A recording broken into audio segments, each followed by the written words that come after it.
passage providentially that touches upon baptism and what baptism is. Do you know those times, those feelings when it feels like you have to prove yourself? Maybe it's in a job interview, and you ask questions like, what's a big weakness of yours? And you're there left trying to be honest and self-aware, but also you don't want to tank your chances of getting this job. Or there's times where it's like, I want to show something that I've done, or maybe with new people in a new setting where, you want to say something perhaps intelligent or clever or funny to prove ourselves to new people. Perhaps you can even get into name dropping. I got a kind of a embarrassing memory looking back at the start of uni when I was in a new class at the very start, and I wanted to kind of establish myself. I wanted to show something of who I was, and so I just did the silly name drop, and then just became known as that guy for the rest of the week. And just that's such a bad way of introducing myself. But we can want to prove ourselves. And today we have a passage where Jesus is asked by some Pharisees to prove himself. Show us who you are. What's going on? And we're going to see Jesus' interesting response. We drop in on the middle of a conversation between some Pharisees and Jesus. And we look at Matthew 12 today, continuing our series through Matthew. Matthew 12, verse 38.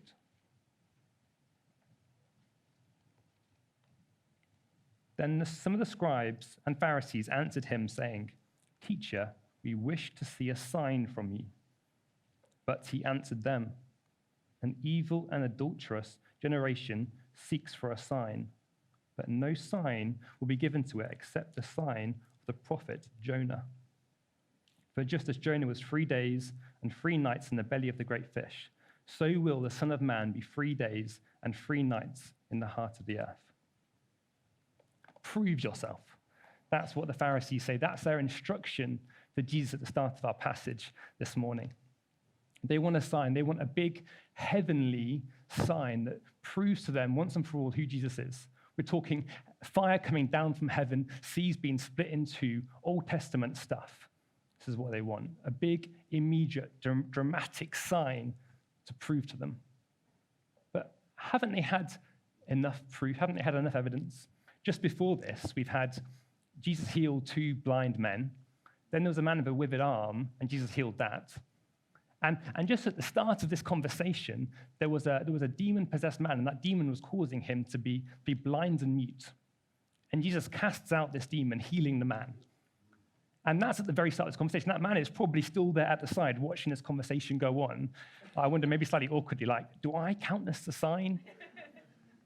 There's so much, but proof isn't the issue. The issue is not how much evidence is there as to who Jesus is. The issue is their hearts.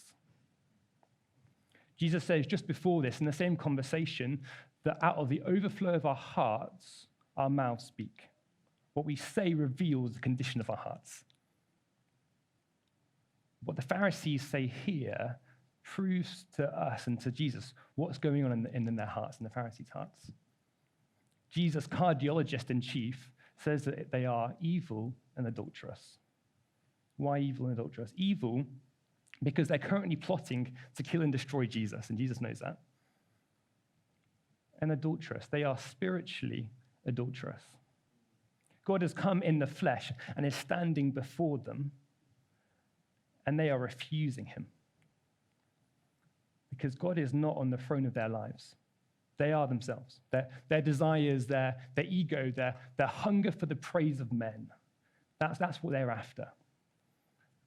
And so when God comes before them and Jesus says, I am from God, of God, they don't want to have anything to do with that. It's inconvenient truth. And so they set up these hoop after hoop for Jesus to jump through. Prove yourself again, Jesus, and again. Do something else.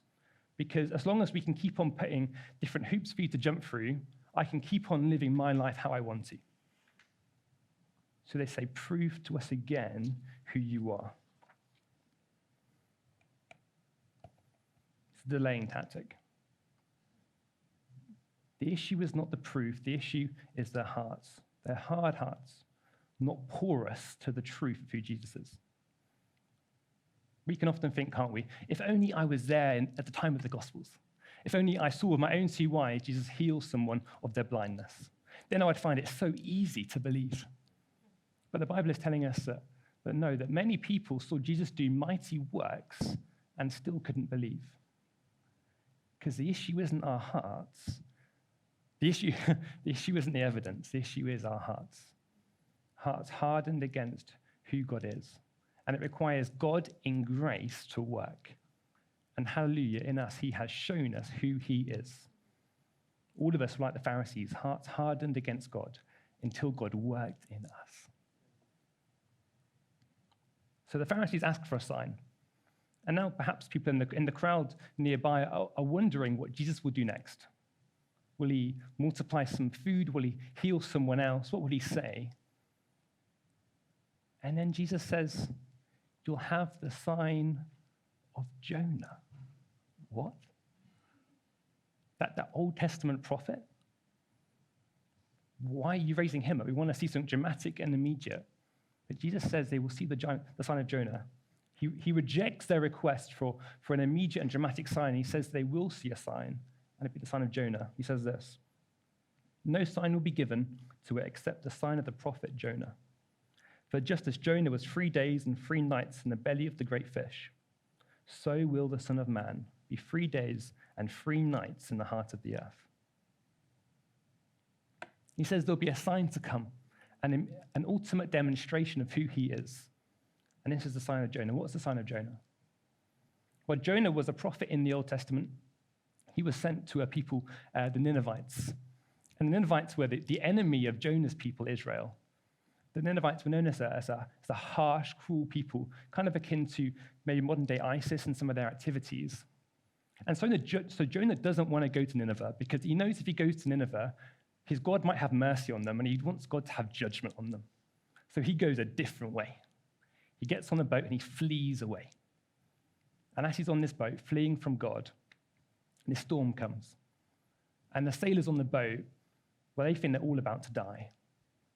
And Jonah knows it's because of him. So he says, okay, throw me overboard. And that's what happens. And the storm abates, and Jonah is thrown into the sea, and a big fish swallows him, and he's there for 3 days and 3 nights. Jonah goes deep down into the sea, and he says, I'm in Sheol. I am in the place of the dead. And he prays from there for 3 days, and then God says, arise. God raises him up, the fish spits him out, and he goes again, and then he goes to Nineveh. So too, Jesus is saying that he will be like Jonah. He will be the greater Jonah. He will be cast into death, not for his own sins, his own folly, but for ours. He will die and be in the heart of the earth, in the place of the dead, before being raised up to preach good news to people far away from God. The sign of Jonah is the death and resurrection of Jesus. He says there's an ultimate sign of who he is, and that's the cross, an empty tomb. The Pharisees ask for a glorious sign. They want something immediate and powerful and mighty, and he stands there and points to his death. See the weakness of the sign he offers them. See the weakness of the cross in the world's eyes. They want a mighty display. They expect a Messiah in their own eyes, someone obsessed with might and glory and the acclaim of man. A Messiah strong and mighty who comes conquering and is impressive. In their minds, Messiahs don't talk about funerals. And he stands there and he offers them meekness. He stands there and offers them what seems to be foolishness. Instead of asserting his rights, he gives them up. Jesus stands confronted and he points to his death. To the Pharisees, to the people surrounding the early church, the message of the Messiah's death, of Jesus' cross, was utter foolishness and weakness. It just didn't add up. Paul gets at the very same idea when he says this: Jews demand signs, we've seen that. Greeks look for wisdom. So people want impressive, powerful signs. They want clever, impressive arguments. But he says, we preach Christ crucified. We look to the cross. We look to the sign of Jonah. It's a stumbling block to Jews. It's foolishness to Gentiles. It's not what the people want. It's utter foolishness and weakness. The crucifixion was a method of execution not primarily designed to inflict maximum pain, though it did. It was primarily designed to inflict maximum shame. It was a deeply shameful thing. It was to be made a public spectacle of.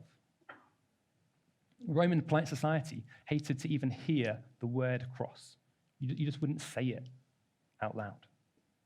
It was utterly abhorrent, it was foolish, it was weak to the world. It's weak to these Pharisees, it was weak to the people surrounding the early church. So these people, to have the early church go around saying, we worship a God who hung 10 feet in the air on a tree naked, it made no sense. It's not the God that we would make of our own imagination. How does God reveal himself? How does he prove himself? Well, initially, it's in utter weakness, in what looks to the world, what looks to natural man as foolishness and weakness. A number of years ago, they discovered some graffiti on a Roman wall dating from about 100 years after Jesus. I didn't know people did graffiti back then, but I guess it's human nature.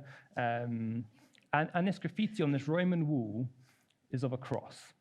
And there's a figure on the cross, and the figure has the head of a donkey, kind of foolishness.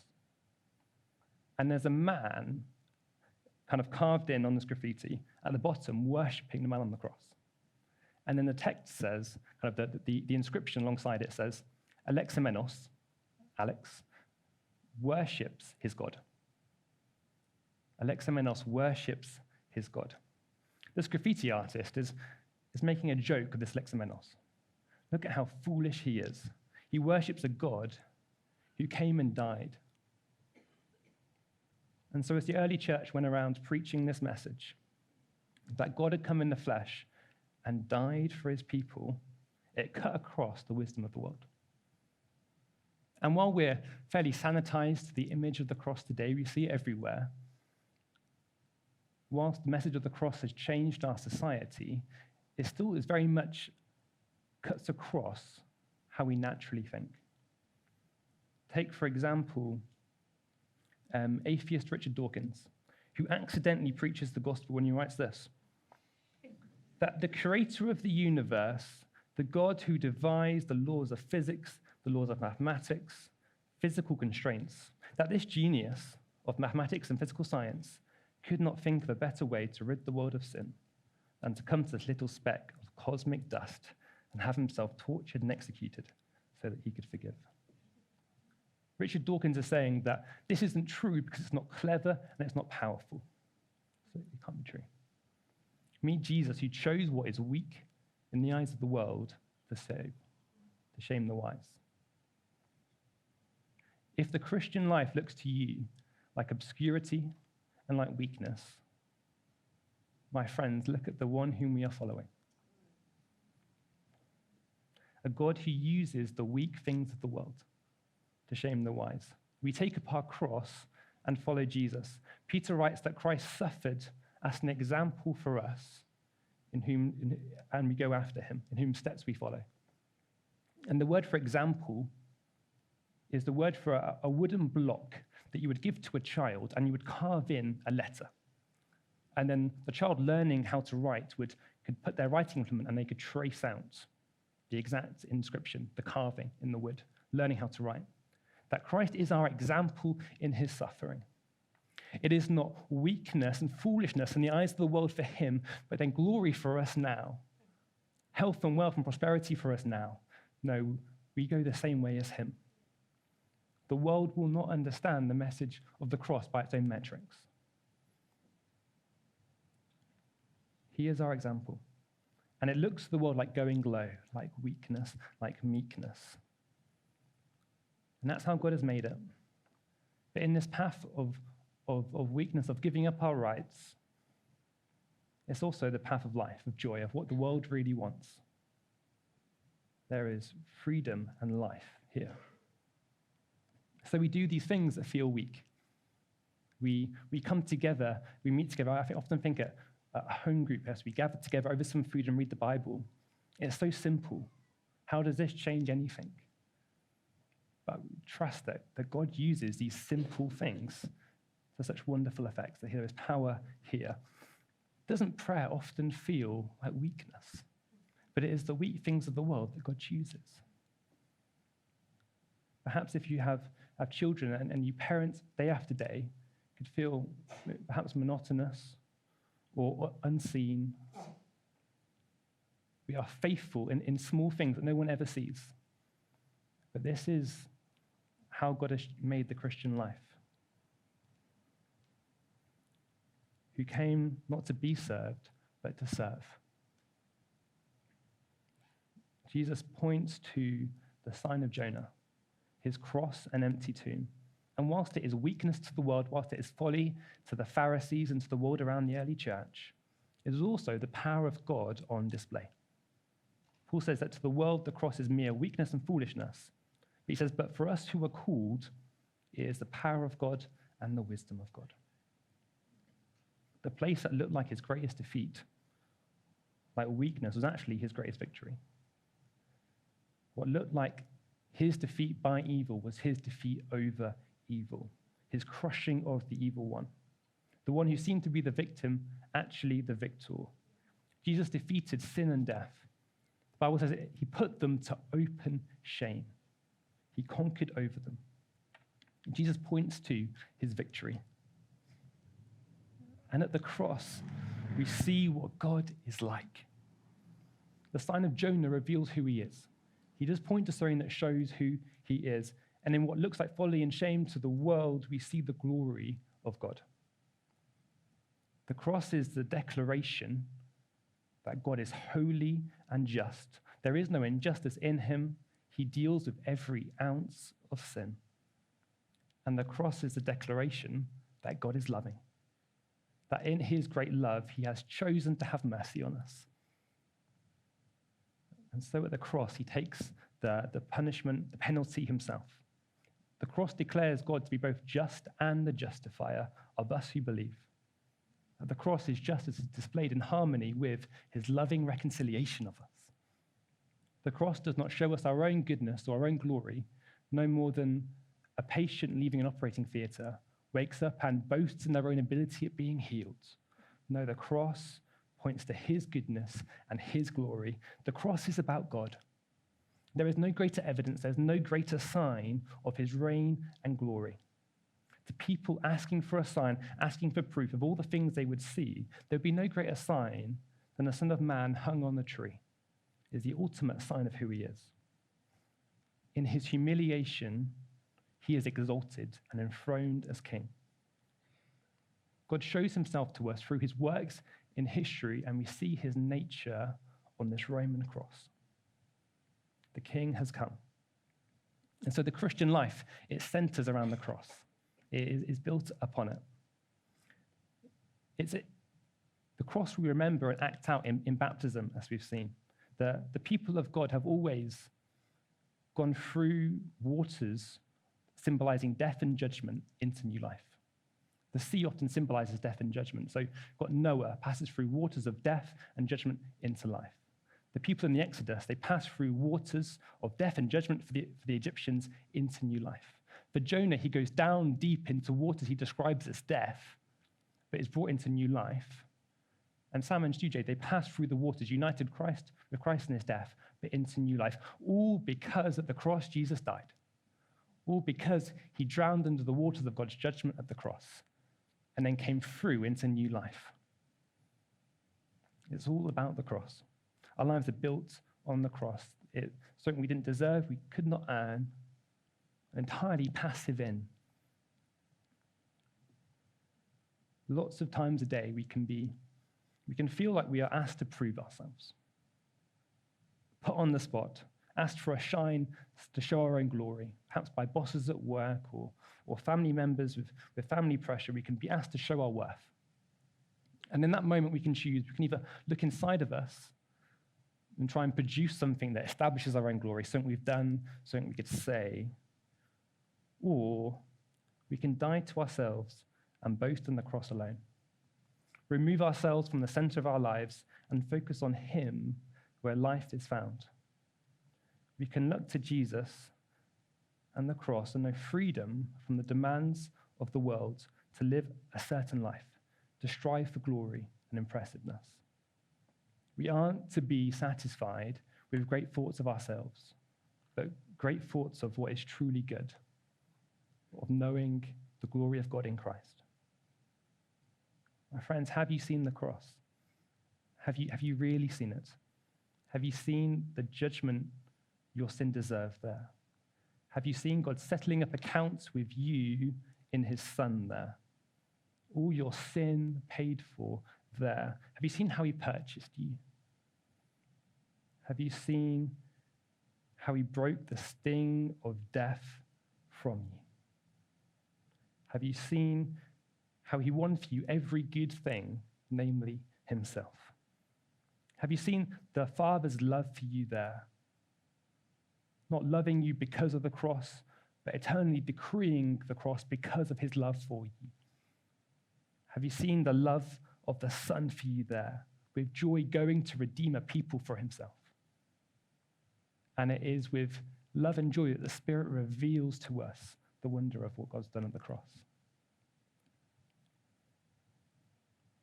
And finally, if you wouldn't describe yourself as a Christian today, it really does come down to the cross and resurrection. It's the sign that Jesus points to. It's a sign we as a church point to. It's what our faith is built upon. If Jesus is still dead, if he did not rise, if this is all a lie, then we can all go home. It's all entirely pointless. No amount of good works, clever arguments, mighty signs, impressive talks would ever change that. But if Jesus is alive, if he rose on that third day, then we have to take seriously what he said.